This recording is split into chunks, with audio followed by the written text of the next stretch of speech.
hold this leg. So you want, to do a hip flexor stretch, head down, relax. You want the butt almost hanging off the table. If he scoots back more, I won't have enough room to push down on the hip flexor. So he's holding his leg. This is the injured side. Relax. But I want you guys to notice something. Look at the angle. Look at his knee and look how far his heel is coming out. Go ahead and switch. Relax. Same or even? What did you guys say?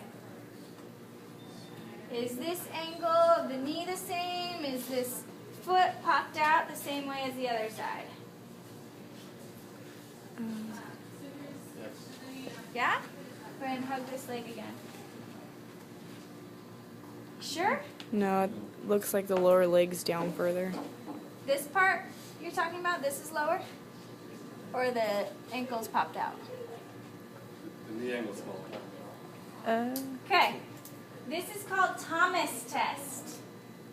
Hold this leg and relax this leg. Thomas test. You look at the angle of the knee, if it's popped up or down, or if the ankle is out or tucked in. If there's a difference, if the knee is up higher, hold this. The knee is up higher, that means he has a tight hip flexor. If the foot, the ankle comes out so he's more straight, that means he has a tight rectus femoris. So that rules out, okay, there's a test. Well, now we know what to stretch. So let's say I have to stretch his hip flexor. You're going to come in, they're going to hold here, and usually what I do is I have their foot kind of on my shoulder, just so it's not right here, or you can hold it.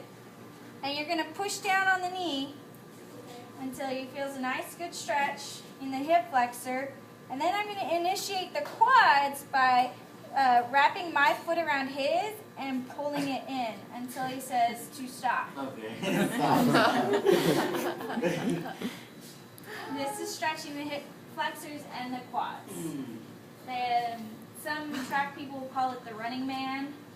I just call it the hip flexor quad stretch. Breathe. How long do we hold this for? 10 seconds. Okay. And then you're going to slowly let go, and then they're going to switch. Hold.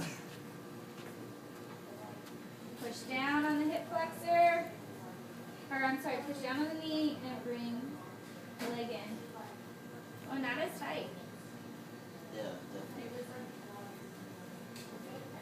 Keep going or what? Yeah. Right. So this is a hip flexor quad. And it feels the same amount of pain. Okay, relax.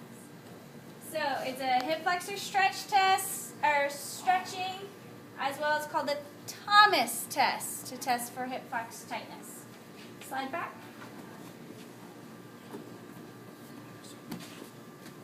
And lay down. Hamstrings. Stretch your hamstrings, leg all the way up.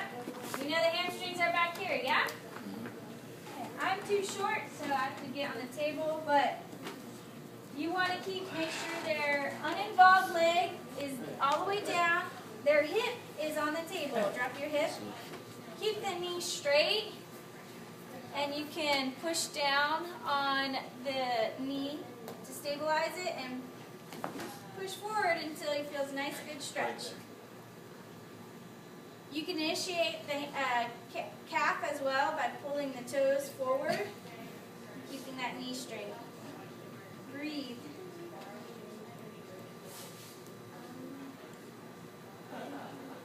You have them relax. You take them, kind of relax them.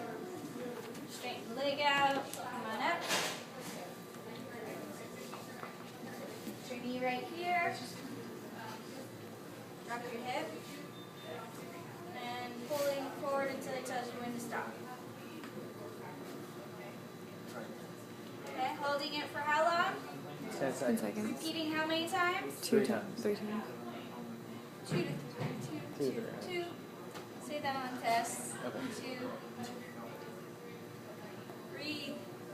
Relax.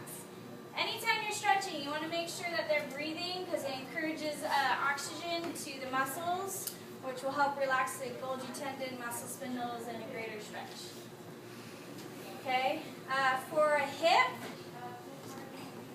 you have them again lay supine, bend this knee right here, and put your foot over here, and ask them to hug the back of this leg and pull towards you, pull the knee towards you, and you stabilize here and you grab the bent knee and pull, and you should feel it in your hip. This is a piriformis stretch, a booty stretch right through here.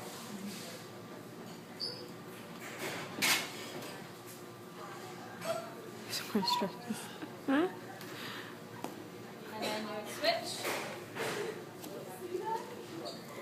Does this one work over there? Yeah. Tell me when.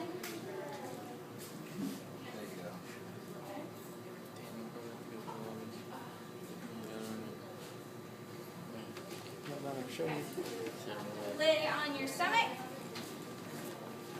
So if you're just trying to do the quads only, you're going to have them lay prone, come all the way over towards me. Go. Okay, not too much. And you'll have them bend their knee, and you're going to take your knee and put it under knee to knee like this. This gives them a little bit of a little bit better angle. You're going to stabilize at the hip, like the SI joint. Stabilize here so he doesn't hip hike, and push down until he says that's a good stretch.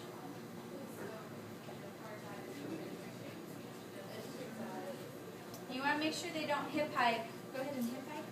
Bring your butt up like this, because that defeats the whole purpose. You're not going to get the quad at all. So really stabilize them at the SI joint and push them down. And then you do the opposite side. Come more push here, so like this. Okay. Go ahead and turn around. On your stomach. I'm sorry, on your back. There you go. So for the groin adductors, you take them out to the side here. Stabilize at the knee and bring them all the way out until they say that's a good stretch. This is all the adductors, groin muscles. You can also have them loop their foot on the other side of the table. So you're going to bring your, like right here. So you actually slide down more, just tap it more. This way, towards me. Get yourself hooked up somehow. And you can do it that way. So if it's a bigger guy and I can't push, you keep pulling them like this. And for adduction, stabilize at the hip, foot kind of up and into adduction. And you should feel stretch all through here, IT band, glute medius, crossover stretch, and do that on the other side. Okay, thank you. So you guys learned how to do the hip flexor, groin, now some stretching.